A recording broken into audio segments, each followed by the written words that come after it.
बल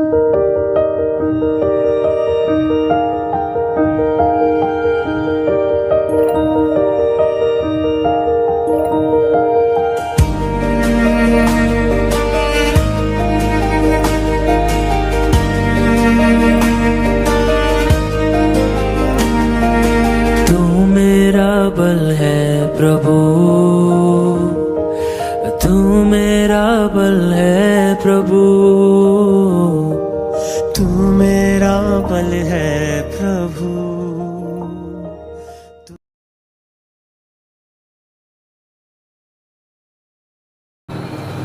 प्रेमी पिता परमेश्वर, इस शाम के समय में तेरा पुत्र यीशु मसीह के नाम से चले आते हैं।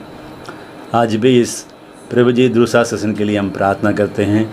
बच्चे की पालन पोषण कैसे करना करके तेरा वचन के द्वारा हमें सिखाने के लिए हम प्रार्थना करते हैं। हम धन्यवाद देते हैं, तेरा वचन ही हमें मोड़ता है, हमें झिलाता है और हमें अगुवाई करता है। बच्चे के बारे में कैसे हमें पालन पोषण करना करके तेरे वचन के द्वारा हमें सिखाने के लिए हम प्रार्थना करते हैं। तेरा क्रूस में हमें छिपा के तू प्रकट करने के लिए हम प्रार्थना करते हैं। शुरू से अंत तक तेरे पवित्र आत्मा से हमें अगुवाई कर, आशीष कर। हमारे प्रार्थना सुना, धन्यवाद देते हैं। यीशु के नाम से मांगते हैं, दया से सुना ग्रहण कर, आमीन आमीन। एक और बार प्रभु यीशु मसीह के मधुर नाम से आप सबों को हम स्वागत करते हैं। और आज का दूसरा सेशन में परमेश्वर के वचन के साथ आने के लिए परमेश्वर ने जो अनुग्रह दिया उसके लिए हम परमेश्वर को धन्यवाद देते हैं। अब इस दूसरा सेशन में हमें बच्चों को पालन पोषण किस प्रकार करना है करके वचन के आधार पर हम सीखने के लिए आए हैं। ज़रूर हमारे पास भी 2 बच्चे हैं, 2 बेटे हैं। हम भी आप लोगों के साथ उसी रेलगाड़ी में यात्रा कर रहे हैं और हम भी उस सीखते ही आ रहे हैं। तो परमेश्वर का वचन ही हमें सिखा सकता है।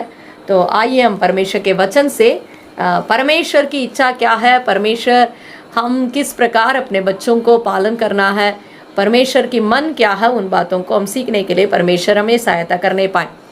अभी भी सुबह जैसे मलाकी का दूसरा अध्याय से हम वचन को देखे थे, उसी मलाकी का दूसरा अध्याय को 15 वचन को हम पढ़ेंगे। क्या उसने एक ही को नहीं बनाया जबकि और आत्माएं उसके पास थी? और एक ही को क्यों बनाया? इसलिए कि वो परमेश्वर के योग्य संतान चाहता है। इसलिए तुम अपनी आत्मा के विषय में चौकस रहो और तुम में से कोई अपनी जवानी की स्त्री से विश्वासघात ना करें। इस वचन में परमेश्वर अपने भविष्यद्वक्ता के द्वारा अपना मन की इच्छा को प्रकट करता है। गॉड्स डिज़ायर या डिज़ायर ऑफ गॉड क्या है? परमेश्वर चाहता है कि परमेश्वर के योग्य संतान, परमेश्वर हमसे चाहता है कि हम अपने बच्चों को उनके योग्य पालन पोषण करें। ये परमेश्वर का इच्छा है। और उत्पत्ति 18 अध्याय का 19 वचन में इब्राहिम के बारे में पिता परमेश्वर एक बात को वहाँ पर बताते हैं। उस वचन को भी हम पढ़ेंगे। उत्पत्ति 18 अध्याय का 19वां वचन।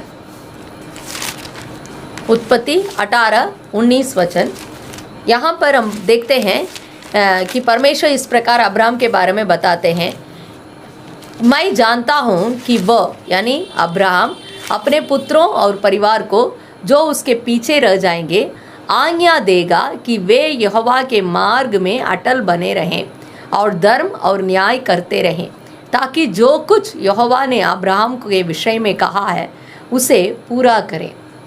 परमेश्वर जो कुछ अब्राहम को बताया उन बातों के बारे में अब्राहम अपने बच्चों को आज्ञा देगा, पुत्रों को आज्ञा देगा करके बताया हुआ है।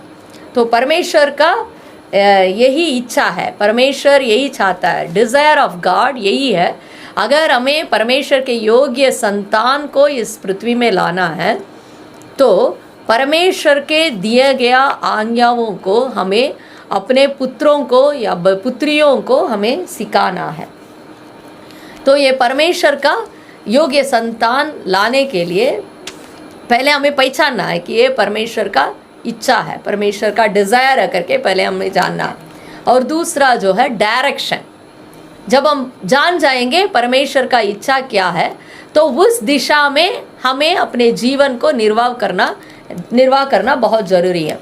तो हम पढ़ते हैं नीति वचन 22 अध्याय का 6 वचन में, नीति वचन 22 अध्याय का 6 वचन में, लड़के को उसी मार्ग की शिक्षा दे जिसमें उसको चलना चाहिए और वो बुढ़ापे में भी उससे ना हटेगा।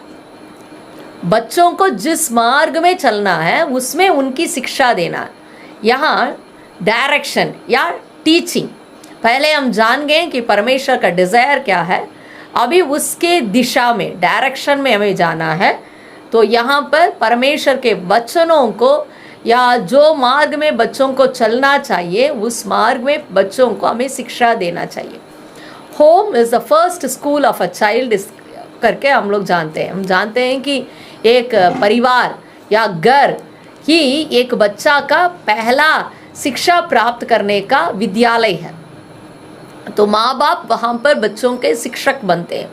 तो पहला जो है, जो भी बातें हमें बच्चों को सिखाना है उसे हमें अपने घर में ही बच्चों को सिखाने की आवश्यकता है। तो इस वचन बहुत सुंदर से बताता है, अगर हमारे मन में बच्चों के लिए एक दर्शन है, हमारे मन में बच्चे किस प्रकार बनना चाहिए करके एक दर्शन हमारे मन में है, तो उस दर्शन की ओर पहले हमें बच्चों को शिक्षा देने की आवश्यकता है। बचपन में जो बातें हम बच्चों को सिखाते हैं उसे बच्चे बुढ़ापे तक पालन पोषण करके आएंगे, उसको पालन करते आएंगे करके हम इस वचन में देख सकते हैं। परमेश्वर व्यवस्था विवरण 6 अध्याय का 6 से लेकर 9 वचन तक वहाँ मूसा के द्वारा इस्राएल लोगों को कुछ बातों को बता रहे हैं। उसमें भी हम परमेश्वर के मन की बातों को हम देख सकते हैं, हमें किस प्रकार कब कब बच्चों को शिक्षा देना चाहिए करके उस वचन को हम साफ साफ देख रहे हैं। व्यवस्था विवरण 6 अध्याय का 6 वचन से लेकर 9 वचन तक। और ये आज्ञा जो मैं आज तुझको सुनाता हूँ वे तेरे मन में बनी रहें और तू इन्हें अपने बाल बच्चों को समझाकर सिखाया करना और घर में बैठे मार्ग पर चलते लेटते उठते इनकी चर्चा किया करना और इन्हें अपने हाथ पर चिन्ह के रूप में बांधना और ये तेरी आंखों के बीच टीके का काम दें और इन्हें अपने अपने घर के चौखट की बाजुओं और अपने फाटकों पर लिखना। यहाँ पर क्या दिया हुआ है, बाल बच्चों को हमें समझाकर सिखाना है।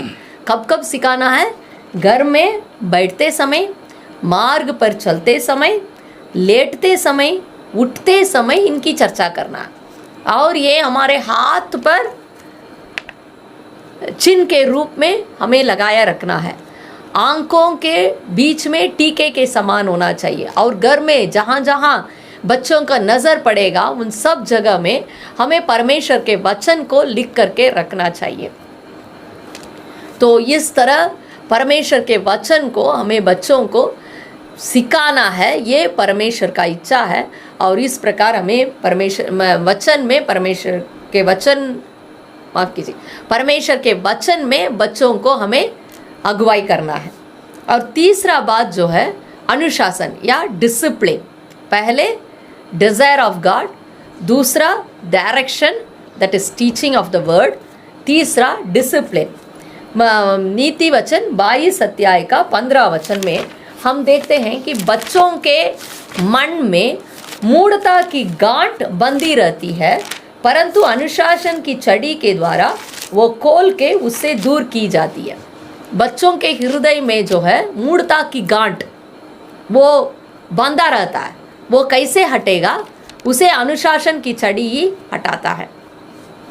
कई लोग इस प्रकार कहते हुए हम सुने हैं, मेरे मम्मी पापा तो हमको बहुत मार के सिखाए हैं, तो मैं अपने बच्चा को दुलार प्यार में ही बढ़ाऊंगा और इसे मैं मारूंगा नहीं या मारूंगी नहीं। इस प्रकार कई लोग अपने बच्चों को पालन पोषण करते समय सोचते हैं। लेकिन जो नीति वचन में हम पढ़ते हैं, जो बच्चा अपना ही मार्ग पर होने के लिए छोड़ दिया जाता है वो अंत में अपने माता का लज्जित का कारण बनता है करके हम वचन में पढ़ते हैं। तो बच्चों को जैसे लिखा है, जिस मार्ग में चलना है उस मार्ग में चलने के लिए पहले हमें शिक्षा देना है। लेकिन शिक्षा देने से जब बच्चा नहीं मानते हैं, क्योंकि नहीं मान पाएंगे, क्योंकि उनका हृदय में वो मूढ़ता का गांठ बांधा रहता है, तो इसको हटाने के लिए अनुशासन का छड़ी का प्रयोग करना पड़ता है। और नीति वचन 13 का 24 में एक वचन को हम देखते हैं, नीति वचन 13 का 24 और उसके बाद नीति वचन 19 का 18। 13 का 24, जो बेटे पर छड़ी नहीं चलाता वो उसका बैरी है, परंतु जो उससे प्रेम रखता वो यत्न से उसको शिक्षा देता है। हम लोग सोचते हैं कि हम बच्चों को मारने से हम जो है उनसे प्रेम नहीं करते हैं। प्रेम करने का मतलब बच्चों को मारना नहीं है, ऐसा नहीं है। बच्चों को अनुशासन में लाने के लिए हमें उनको ताड़ना दे के सिखाना बहुत ज़रूरी है। भजन संगीता 32:8 वचन हम लोग सब अच्छा से जानते हैं। वहाँ पर ऐसा लिखा है, मैं तुझे बुद्धि दूंगा और जिस मार्ग में तुझे चलना होगा उसमें मैं तेरी अगुवाई करूँगा करके लिखा हुआ। उसका अगला वचन में क्या लिखा है उस वचन को पढ़ेंगे। भजन संगीता 32 का 9। तुम घोड़े और कच्चर के समान, तुम घोड़े और कच्चर के समान ना बनना, ना बनो, जो समझ नहीं रखते उनकी उमंग लगाम और रास से रोकनी पड़ती है, नहीं तो वे तेरे वश में नहीं आने के। यहाँ पर घोड़े और कच्चर ये दोनों जो है जानवर है, इसको परमेश्वर समझ दूर रखा है, क्योंकि उसको कुछ शिक्षा देने से वो नहीं समझ पाता है। तो उसके साथ क्या चीज़ का आवश्यकता है? लगाम का आवश्यकता है, रास का आवश्यकता है, तभी उसको हम वश में कर सकते हैं। तो अगर बच्चे भी हमारा शिक्षा को मौखिक रूपी बोला गया आदेश को यदि पालन नहीं करते हैं तो उनके ऊपर भी हमें जिस प्रकार घोड़े और कच्चर को वश में लाने के लिए लगाम का इस्तेमाल करना पड़ता है, तो बच्चों के लिए भी अनुशासन का छड़ी का प्रयोग करना पड़ता है। नीति वचन 19 का 18 में हम पढ़ते हैं, जब तक आशा है तब तक बच्चों को क्या करना है? ताड़ना देकर उनको नरक की रास्ता से बचाना हमारा कर्तव्य है। और चौथी एक बात है, एफिसियों की पत्री 6 अध्याय का 4 वचन में, do not provoke your children, है ना। हम लोग हमेशा बोलते हैं बच्चों को माँ बाप का बात मानना है, हमें उनको अनुशासन में लाना है, लेकिन इस बात को हम भूल जाते हैं कि परमेश्वर का वचन हमें ये भी बतलाती है कि हमें बच्चों को रिस नहीं दिलाना है। उस वचन को भी हम पढ़ेंगे, एफिसियों की पत्री 6 अध्याय का 4 वचन। हे बच्चे वालों, अपने बच्चों को रिस ना दिलाओ, परंतु प्रभु की शिक्षा और चेतावनी देते हुए उनका पालन पोषण करो। हाँ, रिस दिलाए बिना, बच्चों को गुस्सा दिलाए बिना, इरिटेट किए बिना हमें क्या करना है? बच्चों को परमेश्वर का वचन की शिक्षा और चेतावनी से उनको पालन पोषण करना है। तो 4 बात मैं बताई हूँ। यह पहले डिज़ायर ऑफ गॉड, परमेश्वर का इच्छा या परमेश्वर का मन चाह क्या है उसे हमें समझना है। जब उसको जानते हैं फिर उस दिशा में हम बच्चों को अगुवाई करना है, डायरेक्शन या teaching the word of God. और तीसरा, बच्चों को अनुशासन करना है। और चौथा जो है, बच्चों को हमें रिस्क नहीं दिलाना है। हम लोग कई बार जितना भी हम प्रयास करते हैं, बच्चे वो टीन एज आते समय या जवानी उम्र में आते समय माँ बाप का बात को माने बिना बाहर जाने का पूरा संभावना है। तो ये हमारे हाथ में नहीं है। बच्चों को हम लोग अपने प्रयास से इतना मेहनत करते हैं बच्चों के लिए, तो उसका फल हम ज़रूर प्राप्त कर सकते हैं करके नहीं बोल सकते हैं। तो हमें क्या करना है? हमें प्रार्थना करके अपने बच्चों को परमेश्वर की सुरक्षा में सौंपना है, जिस प्रकार अय्यूब ने किया। अय्यूब 1 अध्याय का 5 वचन में हम वहाँ पर देखते हैं, उनका बेटे और बेटी लोग जब वे जो है बोझ करके सब खुशियाँ मनाते हैं, उस दिन अंत होते होते अय्यूब जो है सारे अपने बेटे बेटियों को बुलवा के बेचता है और हर एक के लिए वो जो है बलि चढ़ाते हैं और बोलते हैं कि शायद ये लोग परमेश्वर के मार्ग से हट गए होंगे करके उस प्रकार वो प्रार्थना में परमेश्वर के हाथ में उनको सौंपते हैं और उनको पवित्र कराते हैं। तो ये बात को हमें अपनाना है। ज़रूर पहले जो भी बात मैं बताई हूँ, हमें बच्चों को शिक्षा देना, अनुशासन करना, उनको वचन के मार्ग में रिस दिलाए बिना अगुवाई करना, इन सारी बातें हैं। लेकिन सबसे ऊपर जो है हमें बच्चों की जीवन के लिए, उनके पवित्रता के लिए, उनकी सुरक्षा के लिए, उनके प्राण के लिए नाके में खड़ा होकर प्रार्थना करना और उनकी सुरक्षा के लिए प्रार्थना करना। वहाँ अय्यूब के किताब में जब हम पढ़ते हैं, शैतान परमेश्वर से बोलता है कि परमेश्वर उनको और उनके परिवार को और जो कुछ उनका है उन सारी बातों के चारों ओर परमेश्वर जो है बाड़ा बांध के रक्षा करता है करके वो बताते हैं। तो इसका मतलब हम भी अपने बच्चों के कारण उनको सुरक्षित रखने के लिए उस प्रकार हम प्रार्थना में परमेश्वर के हाथ में सौंप सकते हैं। बहुत जल्दी ही कुछ उदाहरण जहाँ माँ बाप या बच्चों को परमेश्वर के मार्ग में अगुवाई किए उसको हम सीख सकते हैं। मैं पहले योगेबेद एक माँ के बारे में बताना चाहती हूँ। योगेबेद नाम सुना हुआ लग रहा है। ये कौन है? ये कोई नहीं है, ये मूसा की माँ है ना, अमराम योगेबेद, है ना। ये दंपति को परमेश्वर जो है एक बेटा को देते हैं। ये बेटा बहुत सुंदर था, लेकिन जब ये बेटा का जन्म हुआ तो उस समय देश का प्रशासन बहुत खड़ा था।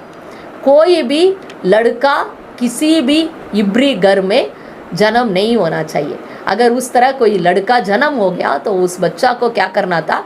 नदी में फेंक देना चाहिए था। इस प्रकार का एक कड़ा आज्ञा रहते समय मूसा का जन्म हुआ। हम लोग मूसा के माँ बाप के विश्वास के बारे में इब्रानियों की पत्री उसका 11वां अध्याय में हम वहाँ पर पढ़ते हैं। निर्गमन 2 अध्याय में किस प्रकार उनकी माँ उस बच्चा को रक्षा करती है करके हम देखते हैं। लेकिन उससे ज़्यादा गहराई से उस बच्चा के साथ उनकी माँ और बाप का योगदान क्या रहा उसको हम लोग इब्रानी के पत्री उसका 11वां अध्याय और वहाँ 23 वचन से लेकर 26 वचन तक हम देख सकते हैं। इब्रानियों 11वां अध्याय 23 वचन से लेकर वहाँ पे 26 वचन तक। विश्वास ही से मूसा के माता पिता ने उसको उत्पन्न होने के बाद 3 महीने तक छिपा रखा। यहाँ पर देखिए, इस घर में ये तीसरा बच्चा है। 3 महीने तक उस बच्चा को वो छिपा कर रखे। 2 और बच्चे हैं, एक दीदी है, एक भैया है। हारून और मूसा के बीच में 3 उम्र का अंतर है। मूसा से हारून 3 उम्र का बड़ा है, शायद उससे और 2 उम्र का बड़ी हो सकती है दीदी। मुश्किल से उसका भी 5 या 6 उम्र हो सकता है। ये 3 और 6 उम्र के बच्चे जो है जब घर में हैं, एक छोटा बच्चा जब जन्म हुआ है, ये बच्चों को भी वो माँ बाप कितना अनुशासित रीति से पालन किए हैं कि वे बाहर इधर उधर जाकर हमारे घर में एक बच्चा है करके उन्होंने नहीं बताया। 3 महीना तक वो उस बच्चा का जन्म को एकदम छिपा कर रख पाए, है ना। लेकिन उसके बाद उसको वो छिपा कर नहीं रख सके और उसके बाद जो है उनकी माँ उस बच्चा को बहुत सुंदर रीति से नदी में डाल दे रही है। क्योंकि उन्होंने देखा कि बालक सुंदर है और वे राजा की आज्ञा से ना डरे। विश्वास ही से मूसा ने सयाना होकर फिरौन की बेटी का पुत्र कहलाने से इनकार किया। यहाँ पर हम देखते हैं निर्गमन 2 अध्याय में जब वहाँ पढ़ते हैं, वहाँ पर लिखा है कि वो फिरौन की बेटी बोलती है, इस बच्चा को तुम मेरे लिए दूध पिलाकर इसको मेरे लिए तुम पालन करो। लेकिन योगेबेद फिरौन की बेटी के लिए उसको पालन नहीं की, लेकिन परमेश्वर के लिए उसको पालन की।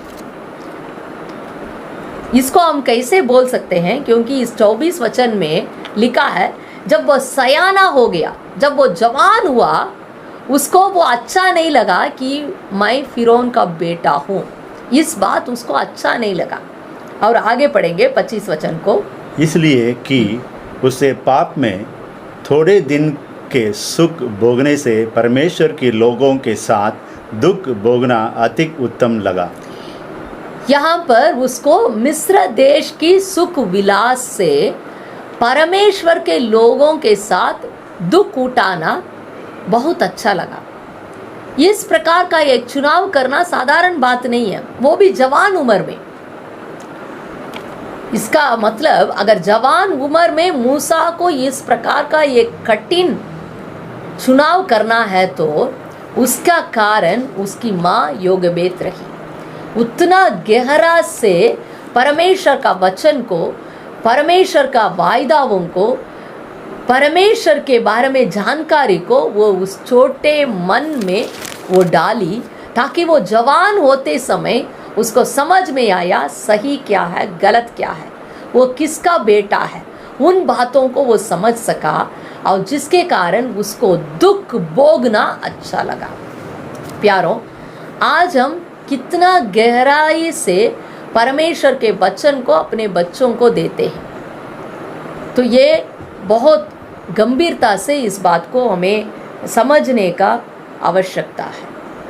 मूसा एक बहुत बड़ा एक अगुआ बना। बचपन में उसका प्राण को उसकी माँ बचाई, लेकिन मूसा बड़ा होके पूरे इस्राएल देश के लोगों को उस बंधुआई से छुड़ा के कानान देश की ओर ले जाने का एक बहुत बड़ा अगुआ बना। तो हम लोग को हाथ में परमेश्वर बच्चों को देते हैं, तो परमेश्वर चाहता है कि हम बच्चों को परमेश्वर के दिया हुआ मार्ग को उनको दिखाएं और स्वयं भी हम उस मार्ग में चल के उनको अगुवाई करें, ताकि वे हमारे देश में जो पाप में फंसे हैं उन लोगों को उन बंधुआई से छुड़ा के वो अनंत काल के जीवन के लिए लोगों को अगुवाई करने पाए। और दूसरा एक बात जो है, हम तीमोती के बारे में भी पढ़ते हैं कि दूसरा तीमोती 1 अध्याय का 5 वचन में हम देखते हैं, विश्वास जो है पहले तीमोती का नानी लोइस के अंदर था, उसके बाद वो उनकी माता यूनिके के अंदर था, और वही विश्वास तीमोती के अंदर भी आया। तो इसका मतलब पीढ़ी पीढ़ी से हमारे अंदर जो विश्वास है, उस विश्वास को हम आगे बढ़ा सकते हैं। तो परमेश्वर इस प्रकार का अनुग्रह हमें देने पाए। हम सिर्फ परमेश्वर के ऊपर विश्वास रखने वाले नहीं, बल्कि हम अपने संतानों को और पीढ़ी पीढ़ी के लोगों को उस विश्वास को आगे पहुंचाने वाले होने के लिए परमेश्वर हमें अनुग्रह देने पाए। अभी हाल में मेरी बात एक भाई से हो रही थी, और वो हमसे बता रहे थे कि वो अपने माँ के बारे में इस प्रकार बता रहे थे, हमारे माँ तो बहुत प्रार्थना करने वाली है, घर घर जाकर बहुत लोगों के लिए प्रार्थना करती थी, लेकिन हम बच्चों के लिए उसने कुछ भी योगदान नहीं दिया। हमें परमेश्वर के मार्ग में भी उन्होंने पालन पोषण करने के लिए ध्यान नहीं दिया। हम लोग प्रभु के पास भी नहीं हैं, और साधारण संसारिक रीति में भी हम लोग कुछ भी नहीं सीख पाए करके बता रहा था।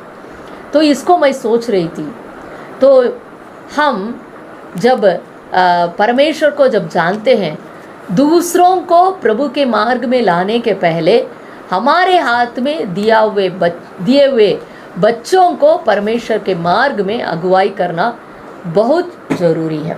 परमेश्वर हमें अनुग्रह देने पाए। एक और माँ के बारे में हम देख सकते हैं, वो हन्ना है। हन्ना जो है प्रार्थना करके परमेश्वर से मन्नत मान के एक बेटा को प्राप्त करती है। पहला शमूएल पहला अध्याय का 22 वचन में हम देखते हैं। हर साल में एक बार वे यरूशलेम में जाकर वहाँ पे बलि चढ़ाते हैं, लेकिन उस साल जब बच्चा जन्म हुआ था वो नहीं जाती है। तो यहाँ पर हन्ना के बारे में हम जानते हैं कि हन्ना जो है जब तक वो दूध नहीं छुड़ाया तब तक वो अपने पास उस बेटा को रखती थी।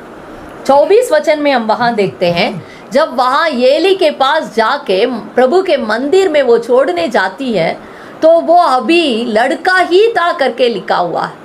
वो लड़का जो है किस प्रकार उतना आसानी से वहाँ रह जाता है, ये बहुत सोचने की बात है। छोटा लड़का को दूसरे आदमी के पास, एक बूढ़ा व्यक्ति के पास अकेले छोड़ के माँ चली आती है और वो लड़का वहाँ रह जाता है। ये कैसा संभव था? ये इसलिए संभव रहा क्योंकि वो माँ अपनी समर्पणता के बारे में उस बच्चा को अच्छा से समझाई थी। कई बार हम लोग सोचते हैं कि बच्चे अभी छोटे हैं, अभी 1 साल हो रहा है, अभी 2 ही साल हो रहा है, अभी 3 साल हो रहा है, अभी क्या समझेंगे करके कई बार हम जो है उन्हें जो बातें सिखाना चाहिए उन बातों को हम सिखाने से चूक जाते हैं। लेकिन हमें जानना चाहिए कि छोटे उम्र में ही बच्चों को हम किस प्रकार वो बनना हम चाहते हैं उन बातों को हमें सिखाना बहुत आवश्यक है। यहाँ अन्ना उस बात को, अपनी समर्पणता को उस बच्चा को समझाई, इसलिए जब वो वहाँ छोड़ के आई वो बेटा आसान से वहाँ पर रह गया। और एक जो है मैं अपना गवाही को मैं बताना चाहती हूँ। मेरा बेटा बड़ा वाला शालोम जो है उसका उस समय 2 साल भी पूरा नहीं हुआ था, तो उस समय वो बहुत बीमार हो गया था। इतना बीमार हुआ था कि उसका जो है लेट्रिन में खून जाने लगा। तो बहुत उसका हम लोग ट्रीटमेंट दे रहे थे, लगभग 36 इंजेक्शंस उसको दिया गया था, फिर भी उसका वो निर्बलता यानी उस बीमारी उसको चंगाई नहीं हुआ। तो हमें नहीं समझ में आ रहा था, तो हम लोग जो है छुट्टी मांगने गए थे, मैं अपने लिए, ताकि बच्चा को घर में रख के कुछ दिन उसको संभालूं। और उतना दिन भी लगभग 1 महीना मैं रेगुलर अपना काम में भी नहीं जा पा रही थी बच्चा के कारण, इधर उधर दौड़ते रहे अस्पताल के लिए। तो 1 महीना छुट्टी लेकर बच्चा को पालन करने के लिए मैं चाह रही थी, लेकिन मुझे उस समय छुट्टी नहीं मिला। तो ये बात जो है हमारे मन में बहुत दुख था। तो लेकिन वहाँ छुट्टी मांगने के लिए जाने के पहले हम लोग दोनों मिलकर एक प्रार्थना किए, हे परमेश्वर, हमारे मन में बच्चा के प्रति प्रेम के कारण हम क्या निर्णय लेना इसको हम नहीं समझ पा रहे हैं, लेकिन आप अपने अगुआ के द्वारा जिनको आप हमारे लिए रखे हैं उनके द्वारा हम आपकी इच्छा को पहचानने पाए करके हम प्रार्थना करके गए थे। जब हमारे लिए वहाँ छुट्टी इनकार किया गया था तो हम जान गए कि परमेश्वर नहीं चाहता है कि हम छुट्टी लें, लेकिन हम अपने कार्य में जाएं। तो मैं घर में बच्चा को खाना खिलाते समय मन में इस प्रकार प्रार्थना की, हे प्रभु, अभी ये बच्चा मुंह खोल के कुछ बोल भी नहीं पा रहा है। उसको जो है डॉक्टर इस प्रकार बताए थे निमोनिया का लास्ट स्टेज करके। बीच रात में उठ के वो चिल्ला चिल्ला कर रोता था, उसको सांस लेने में दिक्कत होता था, लेकिन हम नहीं समझ पा रहे थे। उसको हम लोग डरा के उसको सुलाने का कोशिश करते थे। तो इसलिए मैं परमेश्वर से बोली, हे प्रभु, बच्चा इस प्रकार रो रहा है, वो बोल भी नहीं पा रहा है, उसको क्या तकलीफ है? अगर मेरे जीवन में कुछ तकलीफ है तो मैं तकलीफ को सह के मैं जा सकती हूँ। अगर बेटा भी उतना समझदार है, बड़ा है, बोलने लायक है, तो मैं उसके हिसाब से व्यवहार कर सकती हूँ। अभी बालक है, मुझे क्या करना करके प्रार्थना की। तो उस समय परमेश्वर मुझसे बताया, apply your commitment to your child. जब मैं इसको तैयार कर रही थी, परमेश्वर इस बात को याद दिलाया। हन्ना जो है अपने समर्पणता को अपने बच्चा के ऊपर लागू की, उसको सिखाई। और उसी दिन मैं भी बोली, प्रभु हाँ, मैं अपनी समर्पणता को अपनी बेटा के लिए लागू करूँगी करके अगला दिन बच्चा को जाकर मैं क्रश में छोड़ दी। और उसी दिन मेरा बच्चा का तबीयत ठीक हो गया था। परमेश्वर के नाम की स्तुति और प्रशंसा होवे। तो इसलिए हमें माँ बाप के रूप में जो विश्वास हमारे अंदर, उस विश्वास को बच्चों के ऊपर भी लागू करना है। जो समर्पणता हमारे अंदर है, उस समर्पणता को हमारे बच्चों के प्रति भी उसे सिखाना है, समझाना है। ये एक बुरा उदाहरण शामुएल ही है। शामुएल जो है, जब एली के पास रहा करते थे, परमेश्वर एली के बेटे के बारे में उन्हें ही बताया। एली के बेटे लुच्चे थे, वे परमेश्वर के विरोध काम कर रहे थे, इसलिए परमेश्वर का क्रोध उनके ऊपर भटका था। इन सारी बातों को शामुएल बचपन से ही अच्छा से जानते थे। लेकिन शामुएल के प्रति क्या लोगों को कहना था, शामुएल के विरोध में कोई भी शिकायत नहीं था। पहला शामुएल 8 अध्याय के बारे में हम लोग देखते हैं। जब शामुएल बूढ़ा हो गया था, शामुएल अपने बेटों को इस्राएल देश में न्यायियों के रूप में खड़ा किया, लेकिन उनके बेटे लोग उनके रास्ते पर नहीं चल रहे थे। उस वचन को पढ़ेंगे, 8 अध्याय का 3 वचन और 5 वचन। परंतु उसके पुत्र उसकी राह पर ना चलें, अर्थात लालच में आकर, उनके बेटे वे लालच में आके घूस लेते और न्याय बिगड़ते थे, और न्याय को बिगाड़ते थे। शमूएल के अंदर ये बात नहीं थी। शमूएल के अंदर कोई लालच नहीं था। शमूएल किसी से घूस नहीं लिया था। शमूएल कभी न्याय को नहीं बिगाड़ा, लेकिन वो अपनी इन बातों को वो अपने बच्चों तक पहुंचाने में वो चूक गए। उनके अंदर इन अच्छे गुणों नहीं पाया जाता था। हाँ, पढ़िए। उससे कहने लगे, सुन, तू तो अब बूढ़ा हो गया और तेरे पुत्र तेरी राह पर नहीं चलते। तेरे पुत्र तेरे राह पर नहीं चलते। बस इस्राएल लोगों का यही एक शिकायत था शामुएल के विरोध, और इसलिए वे राजा को मांगने लगे। प्यारों, बच्चों को पालन करना आसान काम नहीं है। हम अपने सामर्थ्य से हम बहुत कुछ वचन से जानते हैं, बहुत कुछ हम सीखे हैं, इसलिए हम अपने बच्चों को सिखा सकते हैं, उन्हें सही मार्ग में अगुवाई कर सकते हैं। इस प्रकार बोलना हमारे हाथ में नहीं है।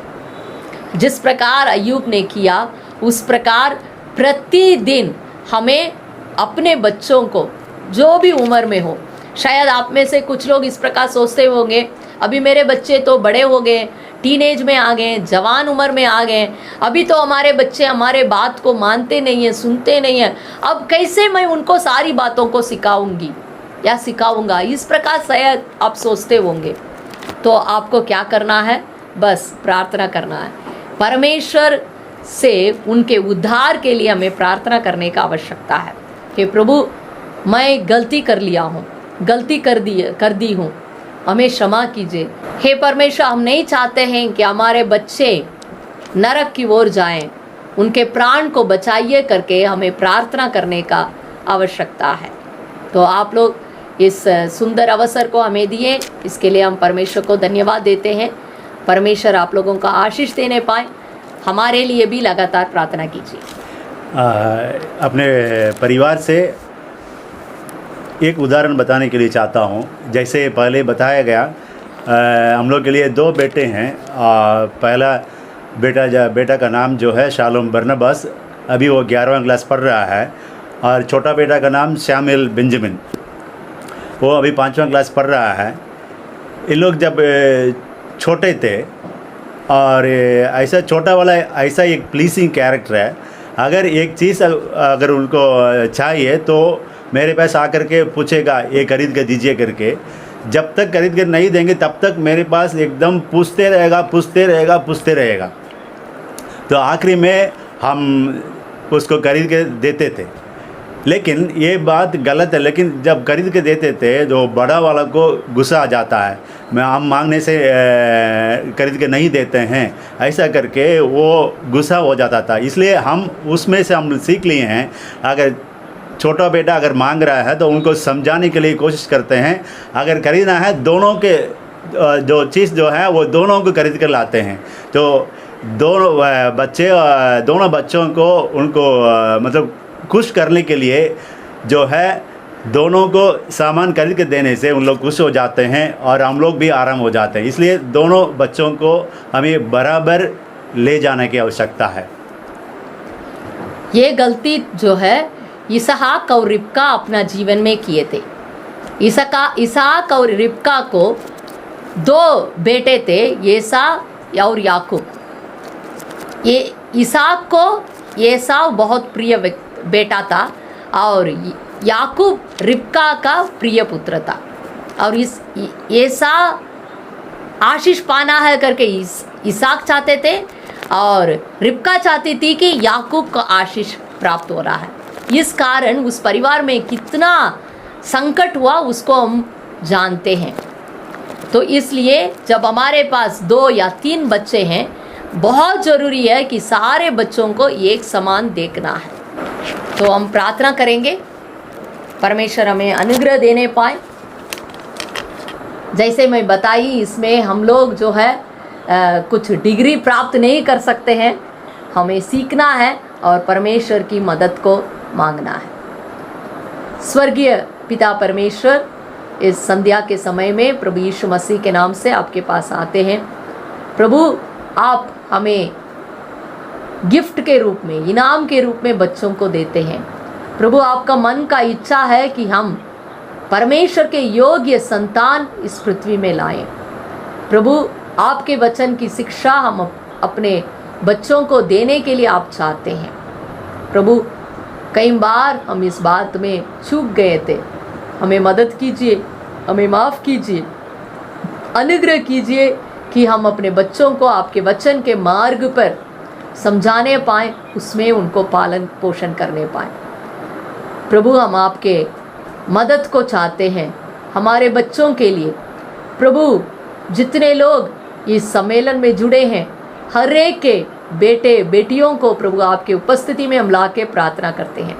प्रभु, हमारे बेटे और बेटियों को परमेश्वर आप पवित्र कीजिए। आप उन्हें प्रभु इस बुरे संसार से प्रभु बचा कर रखिए। आप अपने मार्ग में चलने के लिए उन लोगों को अनुग्रह दीजिए। हमें ऐसा अनुग्रह दीजिए कि हम लगातार अपने बच्चों के लिए आपकी उपस्थिति में अपने हाथ को पसार कर रखने पाएँ। प्रभु, भाई सैम के लिए, बहन क्रिस्टी के लिए हम आपको धन्यवाद देते हैं, उनके बच्चों के लिए धन्यवाद देते हैं। प्रभु, उनके मन में प्रभु इस प्रकार का एक विचार को आपने दिया कि प्रभु इस सम्मेलन को प्रभु आयोजन करना है और प्रभु लोग इसके द्वारा लाभान्वित होना है। परमेश्वर, इसलिए हम आपको धन्यवाद देते हैं। उनको भी आप आशीष दीजिए। हर प्रकार के प्रभु शैतान की युक्तियों से प्रभु उनको बचा कर रखने के लिए हम प्रार्थना करते हैं। आज जो भी प्रभु आपके वचन को सुने हैं, दिन भर प्रभु इस सम्मेलन में जो भी प्रभु भाग लिए हैं, उन सबों के ऊपर आपके अनुग्रह और आपके आशीष बहुतायत से होने पाए। सारी आदर, इज्जत, महिमा आपको देते हैं। इस प्रार्थना को प्रभु यीशु मसीह के नाम से मांगते हैं। दया से सुनिए और ग्रहण कीजिए। आमीन। आमीन।